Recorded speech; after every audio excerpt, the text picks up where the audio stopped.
Praise the lord. దేవుని నామమునకు మహిమ కలుగునుగా. మహాగణుడును మహోన్నతుడైన యేసయ్య నామం పేరిట మీ అందరికీ ప్రత్యేకమైన వందనాలు తెలియజేస్తూ ఉన్న ప్రార్థన. గొప్పవాడానికి స్తోత్రాలయ్యా. ఈ ఉదయకాల సమయం ముందు నీ వాక్యమును మేము జ్ఞాపకం చేసుకునే కృప మా అందరికీ కలుగు చేయమని యేసయ్య నామమును అడుగుచున్నాము తండ్రి. ఆమేన్. దేవుని వాక్యంలోనికి మనము వెళ్దాం. మూడవ ముత్యం అనగా 21వ ప్రకటన గ్రంథం 21వ అధ్యాయం 19వ వచనాన్ని మనము చదువుదాం. మూడవది యమునా రాయి. ఈ యమునా రాయి బూడిద అనగా తెలుపు రంగులో ఉంటుంది. అయితే ఒక వస్తువు కాలిపోయిన తర్వాత మిగిలింది బూడిద మాత్రమే మిగులుతుంది. మనము కూడా దేవుని సన్నిధిలో వెలుగు బిడలముగా మనము కాలిపోవచ్చు. అనేకులకు కనబడుచు ఉన్నటువంటి జ్యోతుల వలె మనం వెలిగింపబడాలి. మన జీవితంలో దేవుని సన్నిధిలో వెలిగింపబడగలిగే వెలుగు అనేది మనలో ఉందా? ఒక్కసారి మనం ఆలోచించాలి. ఈ యమునా రాయి అనే ఈ ముత్యం పరలోకపు రాజ్యములు అనగా నూతనమైన యెరూషలేములో ఒక పునాదికి అలంకరింపబడి ఉంది. ఆ పునాది ఎట్లాగను ఉంది అంటే, కాలిపోయిన తర్వాత ఈ కాలిపోతూ ఉన్నటువంటి ఈ కాలిపోతున్న దానిలో వెలుగు ఏ రీతిగా వస్తుందో, ఆ మంచి ఏ రీతిగా వస్తుందో, నీలో నాలో కూడా క్రైస్తవులమైనటువంటి మన భక్తి కలిగిన జీవితంలో, ఆత్మలో, దేవుని వాక్యంలో, ప్రార్థనలో తీవ్రమైనటువంటి ఒక ఆతృత మంచ కలిగి మనం వెలిగింపబడాలి.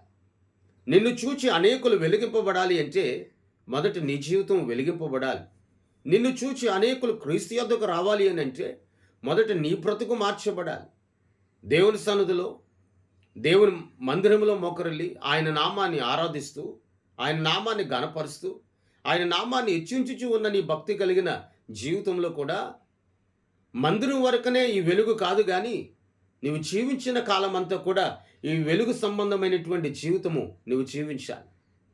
దానియేలు గ్రంథములో 12వ అధ్యాయంలో మనం చూసినప్పుడు, మీరు బుద్ధిమంతులైతే ఆకాశంలో వెలుగుచున్న నక్షత్రములను, జ్యోతులను పోలి ఉన్నారు అనే. బుద్ధి అనేది క్రైస్తవ జీవితానికి కేవలం దేవుని వాక్యం ద్వారానే వస్తుంది. వాక్యమే సంపూర్ణమైన బుద్ధిని కలుగజేస్తుంది.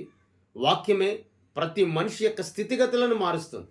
మరి ఈ రోజున యమునా రాయి అనే ఒక ముత్యము చేత నీ క్రైస్తవ భక్తి కలిగిన జీవితం అలంకరింపబడి నూతనమైన యెరూషలేములో అడుగు పెట్టడానికి సిద్ధముగా ఉన్నావా? అయితే దేవుని యొద్దకు రా. ఆయన నీతో మాట్లాడబోవచ్చు ఉన్నాడు. నీ జీవితంలో ఒక నూతనమైన వెలుగు, నీ బ్రతుకులో ఒక నూతనమైనటువంటి మంట చేత అనగా పరిశుద్ధాత్మ మంట చేత నిన్ను వెలిగింప చేయడానికి ఆయన సిద్ధముగా ఉన్నాడు.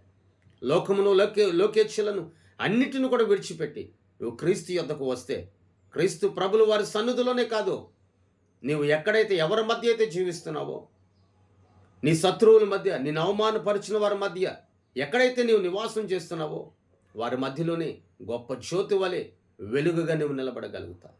దేవుని వాక్యంలో అంటాడు, నేను లోకమునకు వెలుగై ఉన్నాను. ఆయన నిన్ను వెలిగించాడు.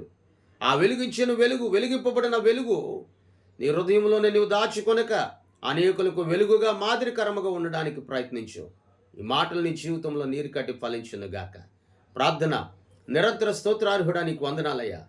ఈ ఉదయకాల సమయాన్ని ఈ మాటల ద్వారా మమ్మల్ని ఆదరించండి, బలపరచండి. యమునా రాయి అని ప్రభు ఒక ముత్యము చేత మేము అలంకరింపబడి ఈ సన్నిధిలో నిత్యము వాక్యమని వెలుగు చేత ప్రజ్వలింపబడగలిగే కృపను మాకు దాయిచేయండి. ఆదరించండి, బలపరచండి, శక్తిని దాయిచేయండి, ఆరోగ్యమును కలుగు చేయండి. యేసయ్య నామమున అడుగుచున్నాము తండ్రి. ఆమేన్. దేవుని కృప మీ అందరికీ సదాకాలం తోడయుండునుగాక. ఆమేన్. మీ అందరికీ వందనాలు తెలియజేస్తున్నాను.